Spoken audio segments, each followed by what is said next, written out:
Izin saya membacakan tugas pembacaan departemen. Satu kasus penata laksanaan CA Palatum Durum dengan pendekatan transoral. Pendahuluan yang pertama,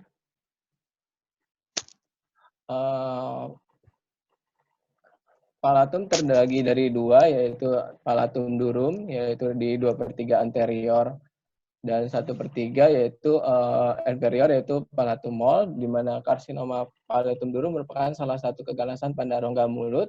Angka kejadian karsinoma palatum durum hanya 5% dari seluruh keganasan rongga mulut. Kemudian squamous cell karsinoma merupakan kanker yang sering terjadi pada rongga mulut dengan kisaran 53%. Kemudian karsinoma sel squamosa pada rongga mulut pada umumnya terjadi pada usia di atas 50 tahun, dan perbandingan kejadian karsinoma sel squamosa palatum durum pada pria dan wanita yaitu 2:1. Kemudian etiologi karsinoma palatum durum berkaitan dengan gaya hidup, merokok dan alkohol, di mana merokok bisa meningkatkan jadi 5 kali atau sampai 25 kali tingkat peningkatan bisa terjadi etiologinya. Kemudian diet rendah antioksidan, virus human papilloma virus 16, higien rongga mulut yang buruk, iritasi mekanis seperti kawat gigi palsu, kemudian infeksi sifilis, kemudian kekurangan asupan vitamin. Laporan kasus, Tuan S, laki-laki 61 tahun dengan seorang pelayan dengan keluhan utama benjolan di langit-langit mulut. Dari anamnesis, sejak 3 tahun sebelum masuk rumah sakit, pasien mengeluh timbul benjolan di langit mulut yang semakin membesar. Pasien mengeluh sering sakit kepala yang hilang timbul dan hidung kanan yang tersumbat. Pasien mengaku mulai ada timbul benjolan pada langit mulut, awalnya kecil dan dianggap biasa, kemudian benjolan tersebut terus membesar disertai nyeri pada benjolan.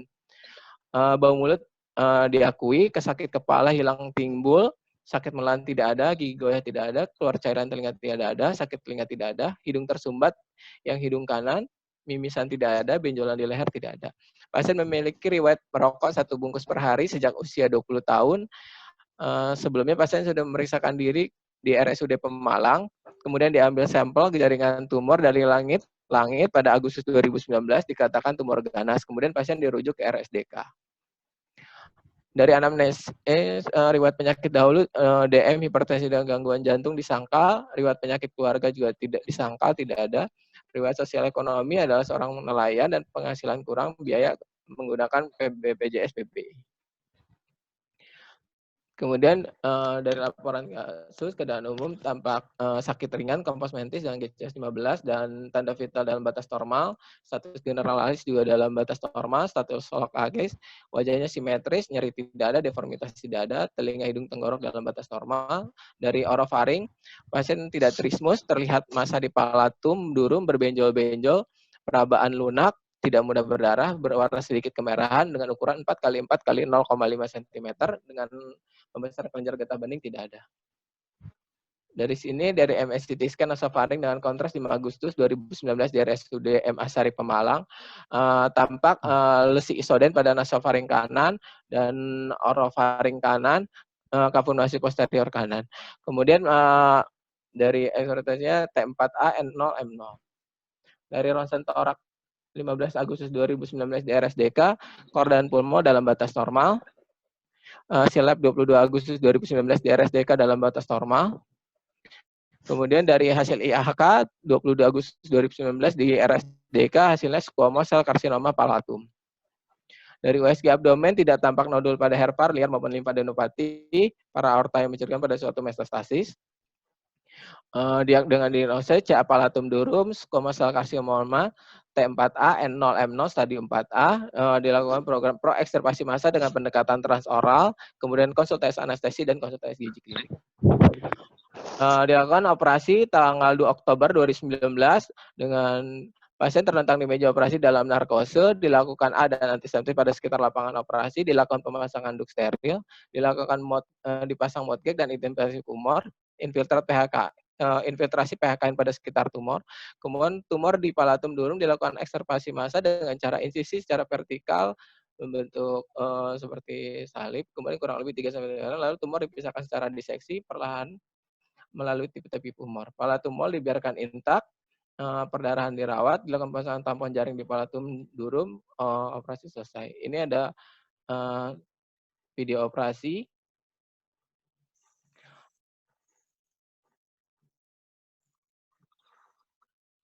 di mana dilakukan ekstirpasi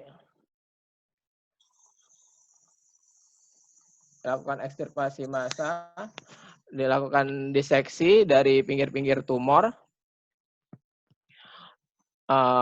secara perlahan. Kemudian setelah diseksi terlepas dari semuanya, tumor diangkat, dan di sini sebagian dari palatum durum juga disisakan.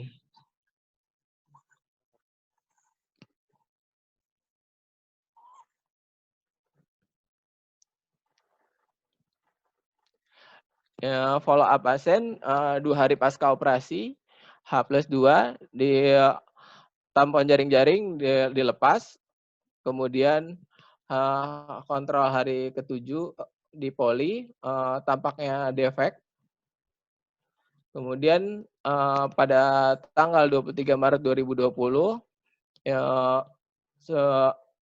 kontrol pertama 9 Oktober 2019 dilakukan program prokemoterapi PC6 seri, tetapi pasien di 2 regimen PC adanya alergi, kemudian diganti jadi cisplatin 5FU. Setelah dicoba cisplatin 5FU, ini kontrol tanggal 23 Maret 2020. Pasien kontrol yang kemo yang ketiga, tidak ada keluhan, dan defeknya juga sudah sangat kecil, kurang lebih 0,5 cm. Dan pasien juga merasa tidak ada keluhan apa-apa. Karsinoma palatum durum merupakan salah satu keganasan pada rongga mulut. Karsinoma sel squamosa merupakan kanker yang sering terjadi pada rongga mulut yang secara klinis terlihat seperti plak keratosis, ulcerasi, tapi lesi yang indurasi, dan kemerahan. Insidensinya karsinoma palatum durum 5% dari seluruh keganasan rongga mulut. Kemudian banyak menyerang pada usia 50 tahun ke atas. Di Amerika Serikat prevalensi mencapai 34.000 kasus baru per tahun. Kemudian perbanding karsinoma sel squamata palatum durum pada penderita pria dan wanita adalah 2:1. Etiologi berkaitan dengan gaya hidup, sering merokok, alkohol, dan oral hygiene yang buruk, dan adanya iritasi mekanik. Pada kasus ini pasien riwayat perokok aktif sejak lama. Kemudian dari anamnesis, gejala pasien ada benjolan di langit-langit mulut sejak 3 tahun yang lalu, yang makin membesar, keluhan disertai keluhan bau mulut, keluhan hidung tersumbat yang pada sebelah kanan, keluhan sakit kepala hilang timbul. Kemudian dari pemeriksaan fisik, trismus tidak ada, terlihat massa di palatum, berbenjol-benjol, kenyal dan tidak mudah berdarah, ukuran 4x4 kali 0,5 cm. Kemudian dalam pemeriksaan CT scan dan biopsi, kemudian tata laksana operasi dan kemoterapi, dan dilanjutkan dengan adanya radioterapi serta kemoterapi. Gejala pada pasien benjolan di langit mulut, yang mulut berbaru, hidung kanan tersumbat. Dari pemeriksaan fisik tampak massa di palatum durum dengan ukuran 4x4 kali 0,5 cm. Dari pemeriksaan penunjang sudah dilakukan biopsi dan MRI CT scan. Dan ini adalah klasifikasi stadium tumor. T1 ukuran tumor kurang dari 2 cm melibatkan jaringan lunak. Kemudian T2 ukuran tumor lebih dari 2-4 cm melibatkan jaringan lunak. T3 ukuran tumor lebih dari 4 cm melibatkan jaringan lunak. T4A, tumor tidak hanya melibatkan jaringan lunak, telah berkembang melibatkan tulang, lidah, dan sinus atau kulit. Kemudian T4B, tumor telah meluas meliputi bagian posterior rahang bawah, bagian posterior rahang atas, basis kranii, dan leher di mana-mana terdapat arteri karotis. Pada pasien tumor sudah meluas ke nasofaring kanan, kafum nasi posterior kanan, masuk ke kategori stadium T4A. Dari kelenjar getah bening, N1 terdapat sel pada satu nodus limpa melibatkan hanya satu sisi leher dan berukuran kurang dari 3 cm. N2 metastasis ke salah satu kelenjar getah bening ipsilateral dengan diameter terbesar antara 3 cm sampai 6 cm, atau multiple ipsilateral, atau bilateral atau kontralateral dengan diameter terbesar kurang dari 6 cm. Di mana N2A metastasis ke salah satu kelenjar getah bening ipsilateral dengan diameter terbesar antara 3 sampai 6 cm. N2B adalah metastasis ke kelenjar getah bening multiple ipsilateral dengan diameter terbesar kurang dari 6 cm. N2C adalah metastasis ke kelenjar getah bening bilateral atau kontralateral dengan diameter terbesar sampai 6 cm. Kemudian N3 adalah metastasis ke kelenjar getah bening dengan diameter terbesar lebih dari 6 cm. Pada pasien ini, pemeriksaan fisik dan hasil emisian tidak terdapat pembesar kelenjar getah bening regional sehingga termasuk kategori M0. Pada metastasis, M0 tidak terdapat metastasis jauh dan M1 terdapat metastasis jauh. Pada pasien ini tidak termasuk tidak adanya tanda metastasis sehingga termasuk kategori M0. Kemudian dari stadium TNM, stadium 1 adalah ukuran T1 N0 M0, stadium 2 T2 N0 M0, stadium 3 T1 T2 N1 M0, T3 N0 N1 M0, stadium 4A T1 T2 T3 N2 M0, T4A N0 N1 N2 M0, stadium 4B T4B setiap N dan M0, setiap T, N3 M0, stadium 4C setiap T, setiap N, dan adanya M1. Kesimpulan diagnosis pada pasien ini adalah T4A, N0, M0, stadium 4A. Pada stadium awal, terapi utama adalah radioterapi ataupun pembedahan. Pada stadium lanjut, penatasan yang dilakukan adalah kombinasi dari kemoterapi, radioterapi, dan pembedahan. Pada pasien ini dilakukan operatif ekstirpasi massa dengan pendekatan transoral, dan pasien ini dalam terapi lanjutan kemoterapi dan direncanakan radioterapi setelah kemoterapi selesai. Sesudah dilakukan ekstirpasi, pasien dilakukan NGT dan asupan dan kontrol teratur. Kemudian pada pasien ini sudah diprogram kemoterapi dan akan dilanjutkan radioterapi. Kemoterapi pada keganasan orofaring sebagai kombinasi lebih meningkatkan prognosis dibandingkan terapi tunggal. Dilakukan kemoterapi paklitaxel cisplatin 6 seri, namun karena pasien alergi kemudian diganti regimen cisplatin 5F. Dari prognosis, faktor yang mempengaruhi prognosis antara lain perbedaan diagnosis histologi asal tumor primer, perluasan tumor, pengobatan yang diberikan sebelumnya, status batas sayatan, terapi adjudan yang diberikan, status imunologi, dan lamanya follow up. Kanker yang berlokasi pada dasar mulut atau palatum lunak sering bermetastasis secara bilateral ke daerah leher dan lebih sulit dalam perawatannya. Sedangkan dibandingkan kanker di depan dasar mulut yang cenderung bermetastasis secara unilateral di daerah leher. Ini berdasarkan NCCN Guideline 2020 tentang penanganan kanker oral cavity, di mana ini adalah tentang CA palatum durum. Pada pasien ini termasuk T4A N0, di mana T4N0 bisa dilakukan operasi dan clinical trial. Dan di sini tidak ada pembesaran kelenjar getah bening, dan bila ada pembesaran kelenjar getah bening bisa dilakukan neck disseksi. Kemudian bila tidak ada proses yang perburukan, dilakukan radioterapi, tapi bila ada kecurigaan akan adanya perburukan bisa dilakukan radioterapi dan kemoterapi. Terima kasih. Wassalamualaikum warahmatullahi wabarakatuh. Moderator siapa nih? Eci? Gimana, Dok? Moderator Eci, Dok? Iya, Dok. Ya. Terima kasih Dr. Adi atas pembacaan presentasinya. Kita langsung lanjutkan untuk penelaah ya. Penelaah daftar pustaka dulu. Dokter siapa di? Izin dokter. Oh ya, baik Dokter Dakdo silahkan. Sudah hadir. Baik dokter, mohon izin share screen dokter.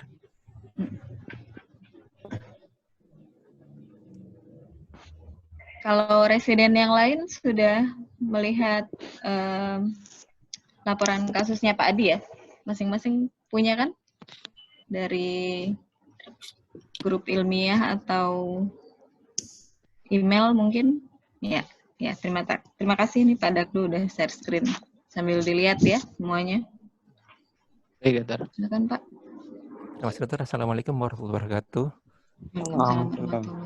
Terima kasih atas kesempatan diberikan. Mohon izin untuk menyampaikan telaah daftar pustaka pada pustaka literatur nomor pertama.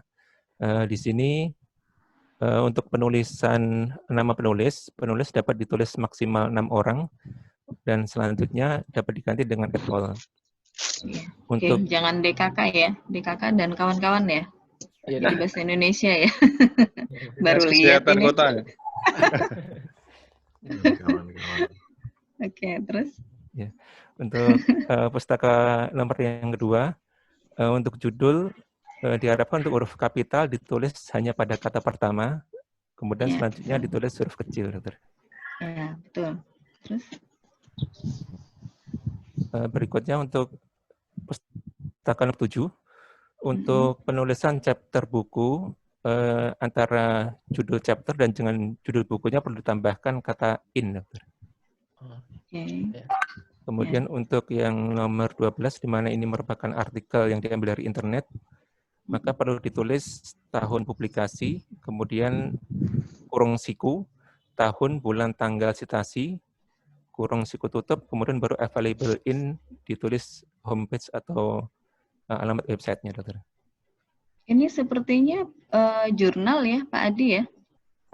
Iya, Dokter. Kayak jurnal. Cuma ditulis doinya. Tetap kamu bisa buka jurnalnya nggak ini? Bisa sih, Dok. Tetap harus ditulis Iya, jurnal apa, tempatnya di mana. Baik, Dokter. Dan ini sih bukan, karena kalau dari internet memang kan ada semua jurnal ada doinya itu. Ya. Doi itu kalau di EndNote nggak harus ditulis. Baik, Dokter. Ya. Kalau kamu pakai EndNote, kamu nggak pusing. In-nya apa titik 2 tuh udah otomatis semuanya ya. Iya, Dokter. Maaf, Dokter, masih manual. Nah, mau bikin proposal, udah jadi ya proposalnya ya udah. Insya Allah, Dokter. Nanti pusing kamu tesis nggak pakai EndNote ya udah. Terus untuk lanjut. yang selanjutnya nanti kami sampaikan ke Bapak Adi langsung. Sementara tentang apa? Sudah. Sama ya?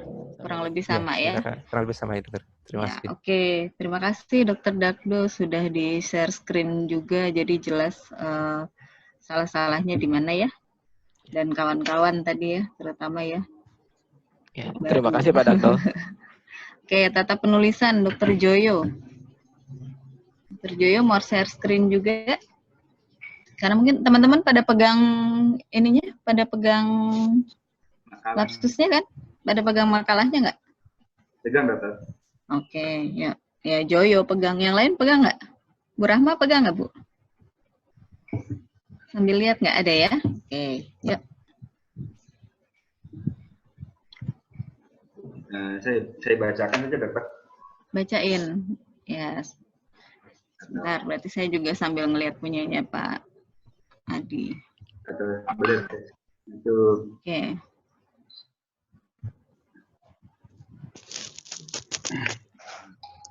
Assalamualaikum warahmatullahi wabarakatuh. Waalaikumsalam warahmatullahi wabarakatuh. Terima kasih atas kesempatannya yang diberikan kepada saya sebagai penalah tulisan pada laporan kasus ini. Pada dasarnya penulisan sudah baik dan benar sesuai dengan kaidah Vancouver. Namun ada beberapa yang perlu dikoreksi. Yang pertama itu koreksi pada cover.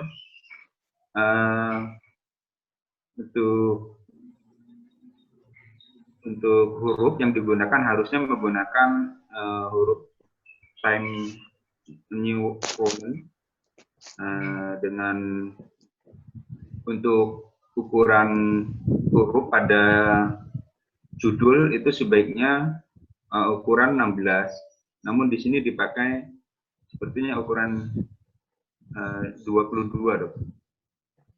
Kemudian untuk hurufnya harus huruf kapital. Ya. Untuk yang lain, untuk ukuran-ukuran nama penulis ini sudah benar, Dok. Yang lain sudah benar, cuman huruf yang digunakan ini bukan Times New Roman. Ya, semuanya harusnya Times New Roman ya.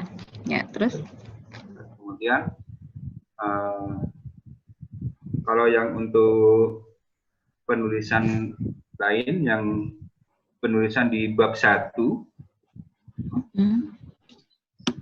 ini saya sudah kembali ke tata tulisan, Dokter. Untuk bab 1 saya bacakan saja, Dokter. Bab 1 itu harusnya memuat tentang adanya latar belakang, kemudian adanya epidemiologi, Kamu punya ininya, punya tulisannya nggak? Saya sih buka tulisannya, tapi kayaknya enak kalau kamu share screen aja tulisannya. Ini ditutup dulu karena Adi bikinnya beda ya. Ya, Pak Adi, satu lagi kamu belajar menggabungkan cover sama isi, jangan beda. Itu kan kamu begitu karena masalah halaman kan? Iya, Dokter. Nah, bisa kan halamannya dibikin mulai dari 0, jadi covernya 0, jadi nggak pisah filenya. Kamu juga punya banyak file, ada file cover, ada file isi. Jangan, biasain Baik, Dokter. digabung. Itu belajarnya cuma 1 kali untuk kamu bikin tulisan 8 kali. Ya, Baik, terus. terima kasih, Dokter. Ya. Ini yang penulisan Pak Adi, Dokter. Ya. Dari bab 1 ini harusnya mencantumkan adanya latar belakang dari penulisan, kemudian epidemiologi, kemudian permasalahan yang ada, serta manfaat dan tujuan dari penulisan laporan kasus ini. Nah, dari ini kita tidak menemukan adanya atau manfaat dan tujuan dari penulisan. Ya, jadi, biasanya tujuan di mana? Untuk tujuan dan manfaat penulisnya belum tercantum di sini, Dokter. Belum tercantum. Biasanya di paragraf di bab terakhir. 1. Ya, paragraf terakhirnya ya. menampilkan manfaat dan tujuan dari penulisan tersebut. Ya, jadi kalau pendahuluan tuh isinya 1.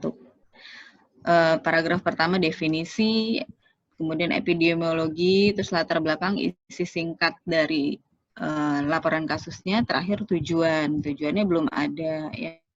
Ini manfaat dan tujuan, Dokter. Tujuannya apa, Pak Adi? Halo, Assalamualaikum. Ya, Dok. Oh, lagi telepon. Ya, Pak Adi, tujuannya apa? Tujuannya untuk menambah pengetahuan tentang kasus adanya palatum ini dan bisa mengetahui adanya, kita bisa menangani dengan baik kalau ada kasus seperti ini. Itu loh, teman-teman. Ya, ditulis ya. Tujuannya harus ditulis. Biasanya pendahuluan sih nggak perlu panjang-panjang. Isi singkat dari, karena males kalau panjang kan bacanya males. Kita kan pertama bacanya pendahuluan dulu. Definisi juga belum ya? Definisi ada nggak?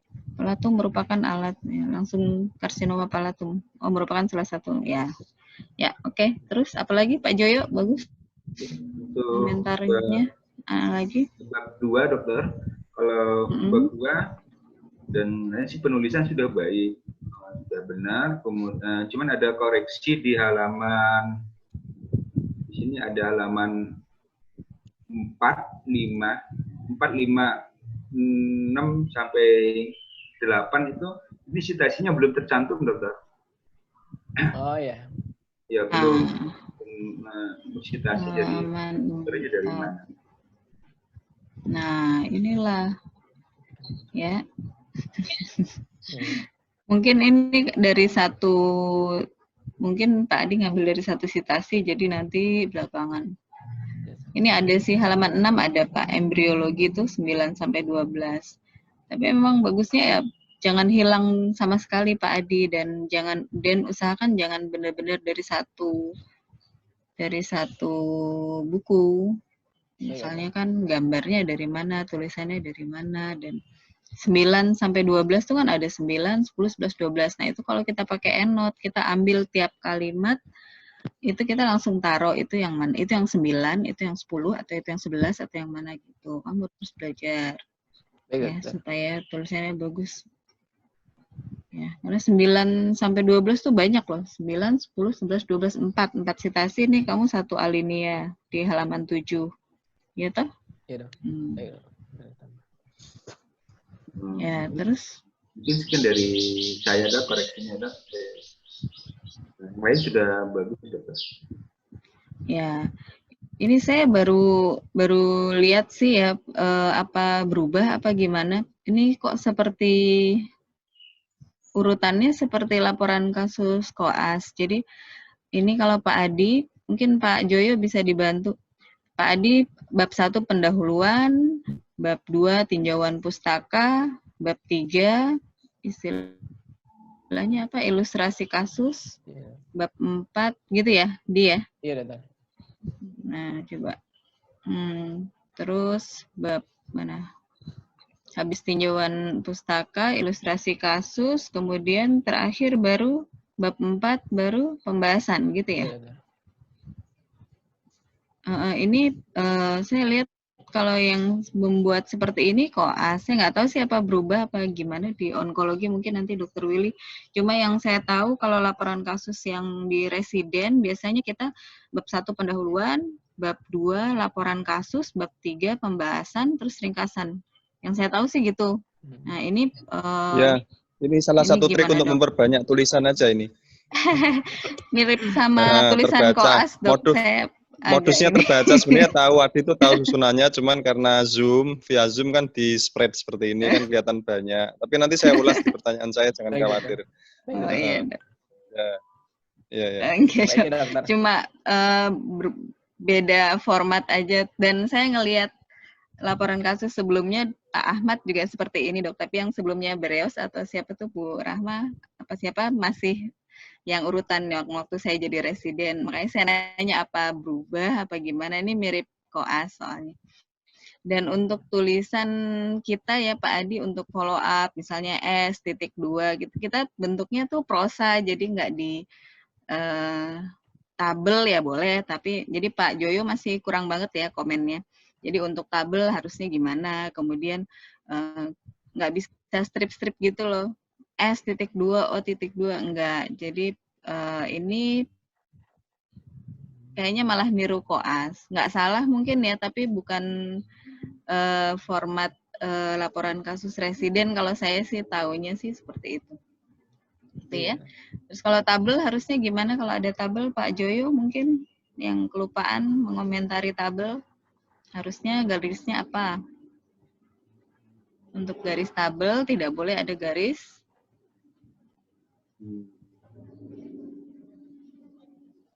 Gimana? Karena kan laporan kasus kita belajar bikin tulisan yang bagus tuh. Tabel itu hanya garis horizontal aja, nggak ada garis vertikalnya ya. Kalau ada pemeriksaan ini, pemeriksaan yang ditulis ini laboratorium ya, kalau yang normal nggak usah ditulis. Jadi bikinnya kayak laporan kasus, bukan kayak koas ya. Kalau yang saya tahu sih gitu. Nanti tunggu Dokter Willy komen. Oke.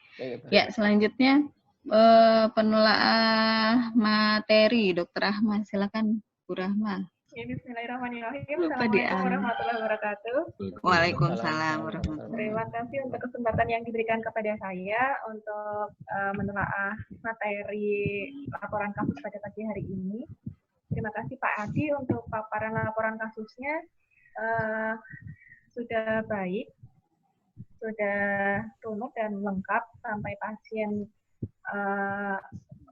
sampai hari ini mungkin ya kondisi pasien yang terakhir.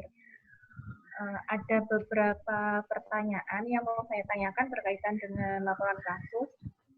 Yang pertama untuk tata laksana pada pasien, ini kan tadi tata laksananya operasi transoral.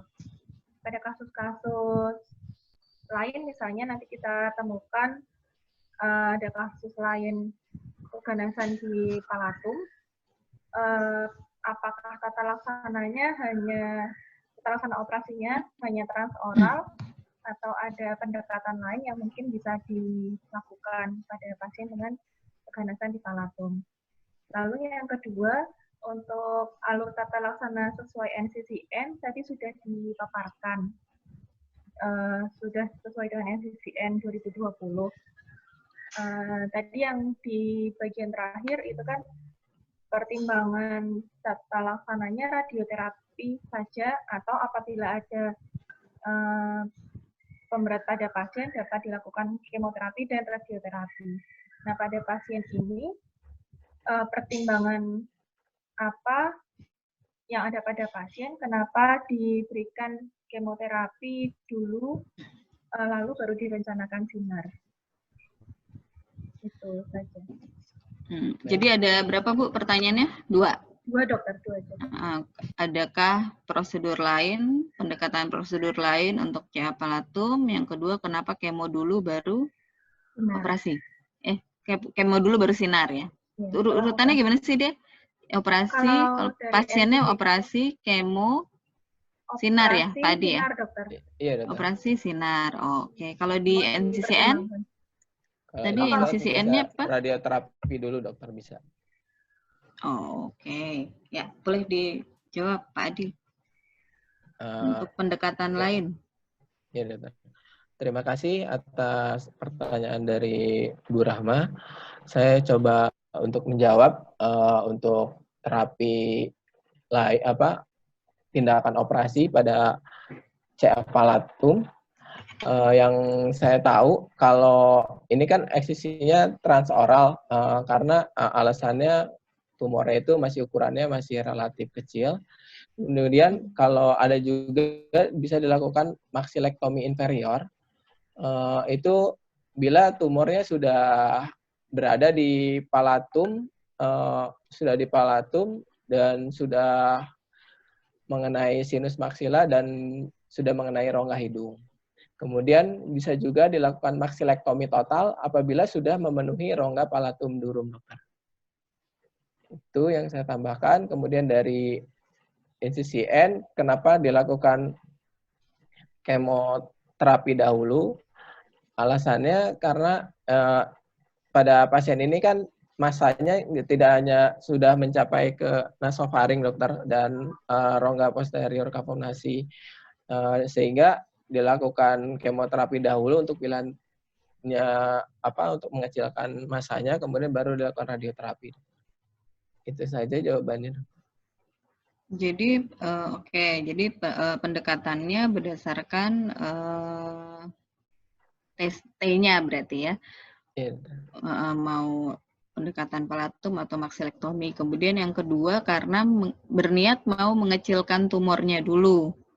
Iya, apakah radioterapi tidak mengecilkan tumornya? Mengecilkan sih, dok. Cuman pada pasien ini dilakukan kemoterapi karena sudah mengenai nasofaring juga, dokter. Jadi lebih karena dicurigai takutnya akan menyebabkan ada penyulit yang lain, dokter. Apakah radioterapi menyebabkan penyulit yang lain? Tidak juga sih, dok. Nah, alasannya sepertinya bukan itu ya. Yeah. Ya, kalau radioterapi ngantrinya berapa lama sekarang, Pak Adi? Bisa 2 bulan, 3 bulan, dokter. Nah, kalau kemoterapi apakah ngantri? Tidak, dokter.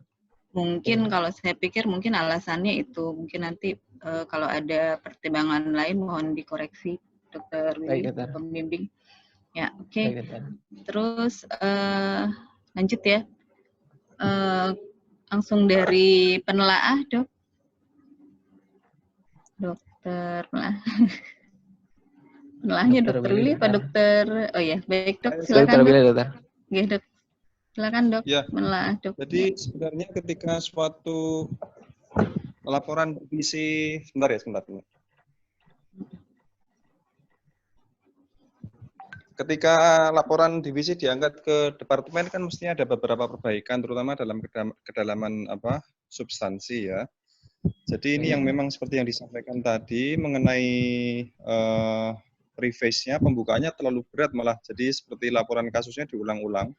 Dipresentasikan banyak, tapi pembahasannya kurang dalam. Sebenarnya ada beberapa sisi yang bisa ditambah dari substansi. Contoh, variasi jenis operasi yang dilakukan. Ya, kalau kita laporan laringektomi kan bisa kita cerita tentang laringektomi parsial pada stadium awal, berbagai macam jenis laringektomi parsial, ya. Kemudian laringektomi total bisa kita ceritakan. Begitu juga maksilektomi dengan berbagai macam variasinya bisa kita ceritakan. Ini pun mestinya sama. Jadi kamu cerita tentang berbagai macam variasi jenis operasi yang bisa dilakukan pada palatum. Ya, pada stadium ini bagaimana, dengan luasnya masa seperti ini bagaimana. Kemudian variasi pemberian kemo, apakah memang harus neoadjuvan, apakah adjuvan ataupun komitan. Ya. Kemudian variasi regimen kemo. Ya. Variasi regimen kemo, apakah memang nanti dia diberikan tunggal saja, apakah dalam bentuk regimen kombinasi antara golongan platinum, golongan taksan, apakah ada golongan lain termasuk hormon yang diberikan.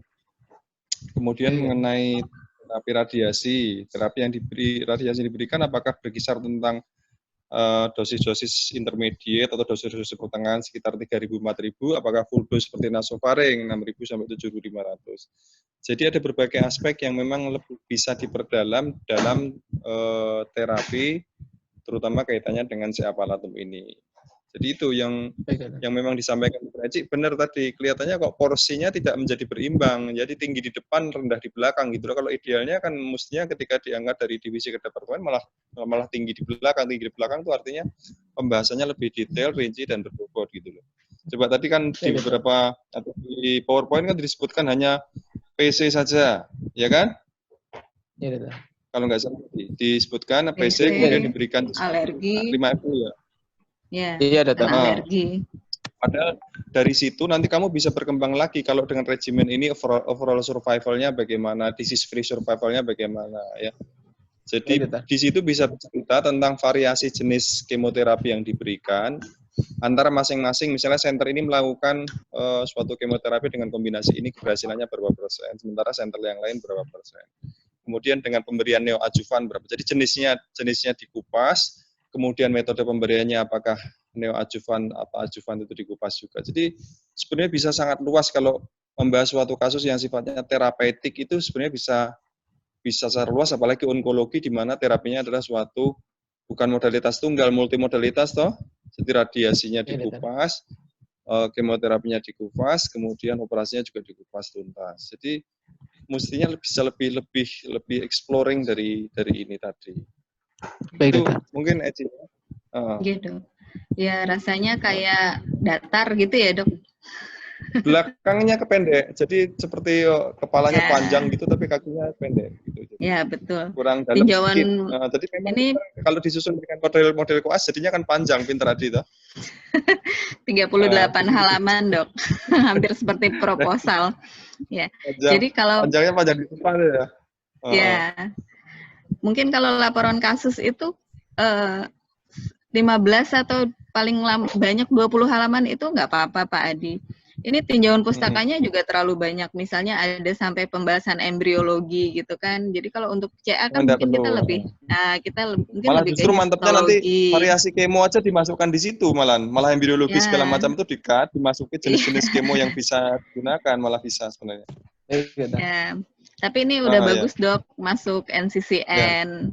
Jadi kan ya itu bagus. Intinya alurnya jadi kita nggak perlu sepanjang mungkin Pak, tapi di sini calon spesialis THT kan bukan calon dokter umum, jadi kita dapat sesuatu yang baru gitu. Kalau ini kan datar kayak kita mengerjakan pasien di poliklinik, oh ya udah nanti dikasih kemoterapi PC, ternyata PC alergi kasih cisplatin, tapi tidak tahu alasannya kenapa pakai PC, kenapa pakai kayak gitu yang seperti lebih dalam gitu ya, jangan permukaan aja mungkin gitu ya.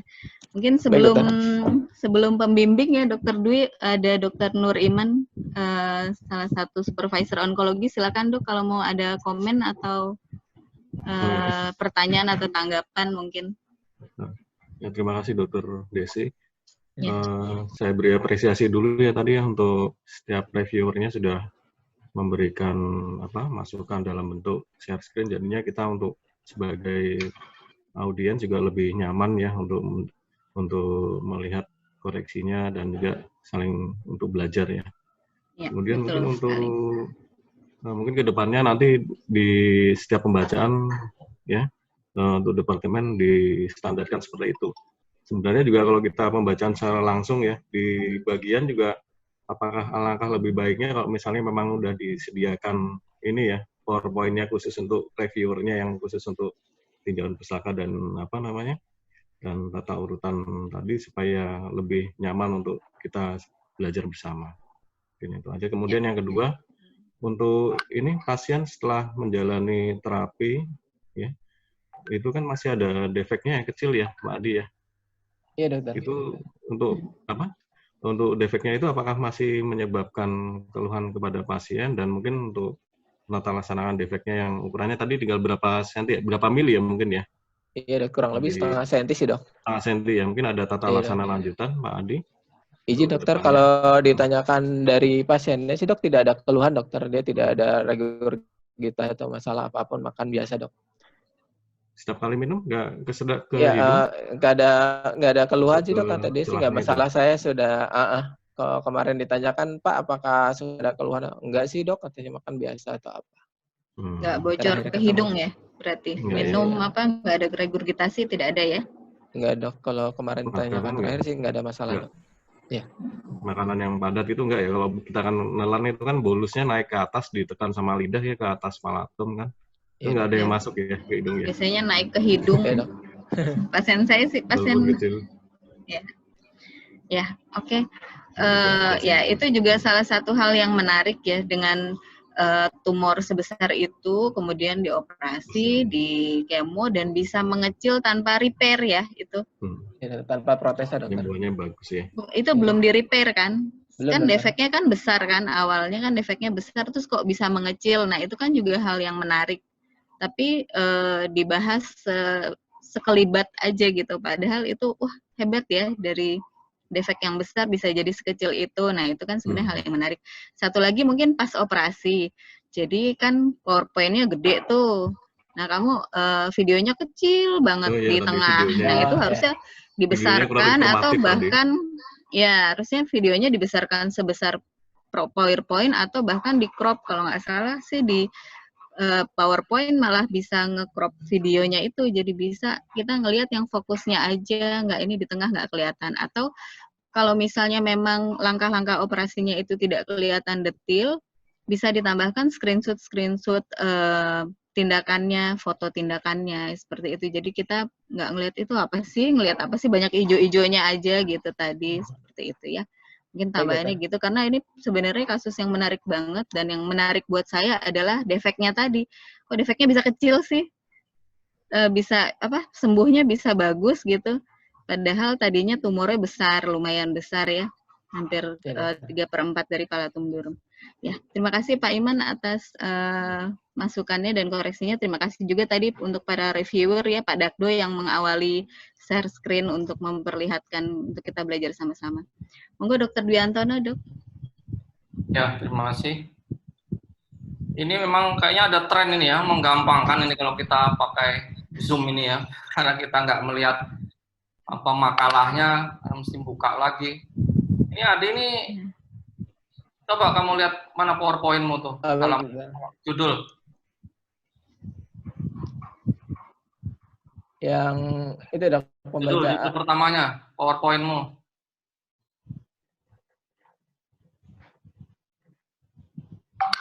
Ini kamu tugas departemen apa divisi nih? Masih divisi. Jangan-jangan kamu rubah ini semuanya. Kemarin ada berapa masukan ya kalau nggak salah ya? Iya dokter. Iya dokter. Ya, maaf dokter. Alamatnya hampir sama nih dengan divisi. Saya nggak perhatiin nih, barang tadi jangan-jangan sama nih. Iya nih. Ada perubahan sedikit sih dok. Aduh. Ya dokter. Baik dokter. Kan satu yang lebih besar. Baik, Ya inilah kelemahannya kita di Zoom ini, apa di email ini kadang tidak secara kita melihat ya, capek itu juga kadang melihat ya. Jadi kadang ya memang betul tadi harusnya ditampilkan yang dikoreksi sehingga kita nggak usah lihat lagi. Baik dokter. Nah, ya ini kamu sudah semester akhir juga tulis ya.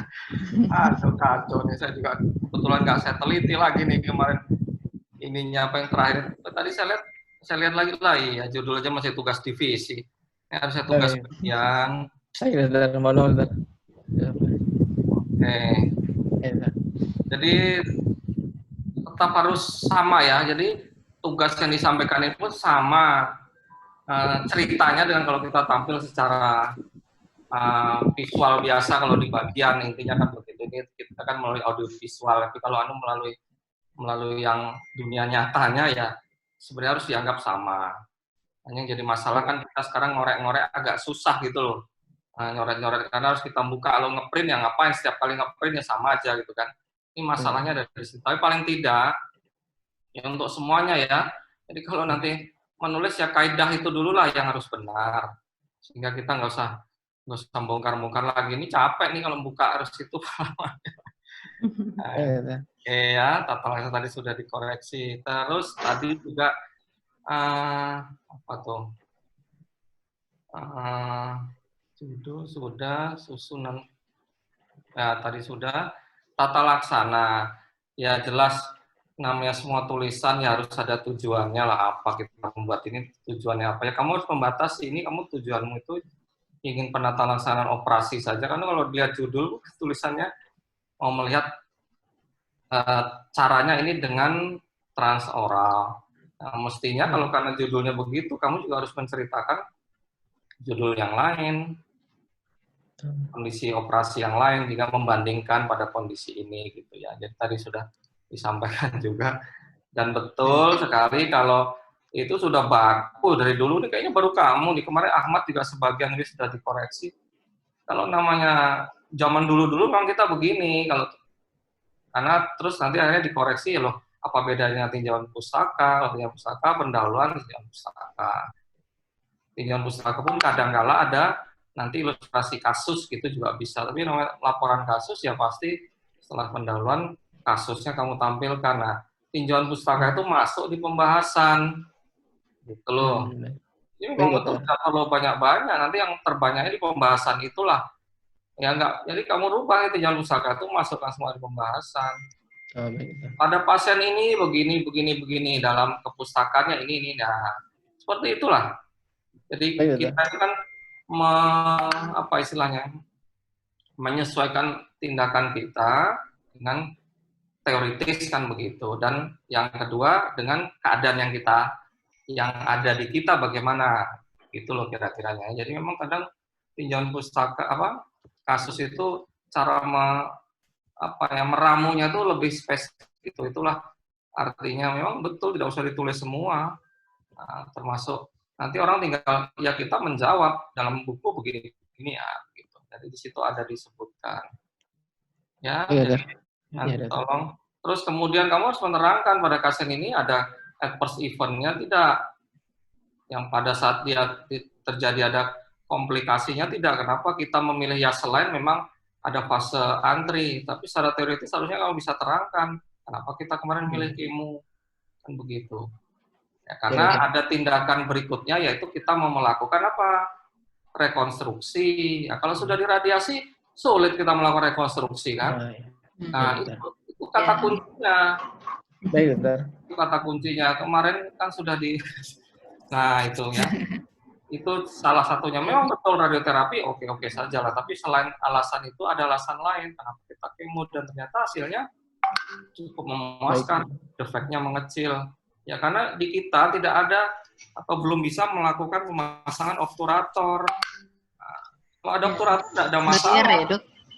Bayar sendiri ya pasiennya. Iya, betul. Kalau bisa ada obturator tidak masalah, langsung sinar saja nanti pakai obturator. Tapi kita kan tidak ada. Jadi makanya pada saat-saat tertentu kita harus ya mencari-cari celah lah. Nanti setelah selesai kita evaluasi, ini dia sudah selesai 6 siklus. Nanti kita evaluasi. Kalau sudah bersih, sudah tidak perlu sinar pun tidak apa-apa. Nanti kita langsung melakukan rekonstruksi. Kita konsul Dr. Willy untuk dia rekonstruksi, sudah selesai. Nah, karena ini kayaknya responnya cukup bagus ya. Kayaknya sudah mudah-mudahan memang, dan kemarin di nasofaring, di endoskopi terakhir juga sudah bersih. Jadi kemarin hanya nempel saja di nasofaring, tapi tidak ada proses di sana. Nanti kita buktikan dengan evaluasi CT scan dan CD onkologi. Kalau itu sudah oke ya kita lakukan. Itu nanti ditambahkan ya, itulah kelebihan. Kayaknya sih sederhana neotransoral ya, memang semua tumor palatum transoral sebanyak, tapi ini ada kespesifikannya kenapa kamu mengangkat menjadi laporan kasus. Baik, dokter. Itu ya kira-kira tambahannya ya. Baik, dokter. Terima kasih banyak, dokter. Ya. Baik, terima kasih Dokter Dwi Antono. Ya, ditunggu revisinya mungkin ya Pak. Kayaknya 38 halaman terlalu lebay untuk sebuah laporan kasus. Dan mungkin nanti Pak Adi lihat contoh laporan kasus yang sudah benar. Karena yang kemarin terakhir saya lihat memang Pak Ahmad sama kayak koas Pak, percis koas. Jadi kalau kita laporan kasus tidak bentuk strip-strip ya. Jadi prosa semuanya untuk pemeriksaan fisik ditemukan ini cerita gitu Pak, nggak pakai strip-strip seperti yang Pak Adi bikin, dan mungkin lebih yang udah dikasih tahu Dokter Dwi ya tadi, mana-mana yang perlu benerin. Baik, dokter. Ya, oke. Ada komen ke? Ada Dokter Eri ya, Dok? Ada masukan mungkin, Dok? Enggak, saya baru gabung, Bu. Oh, baru gabung ya. Oke, Dok. Diakhiri ya. Terima kasih atas presentasinya dari Dokter Adi, pembimbing Dr. Dwi Antono, Dr. Willy, dan Supervisor Onkologi lain Dr. Nuriman dan Dr. Reri. Saya tutup laporan kasus onkologi siang ini. Dilanjutkan dengan acara berikutnya ya, ada. Ya. Assalamualaikum warahmatullahi wabarakatuh. Waalaikumsalam warahmatullahi wabarakatuh.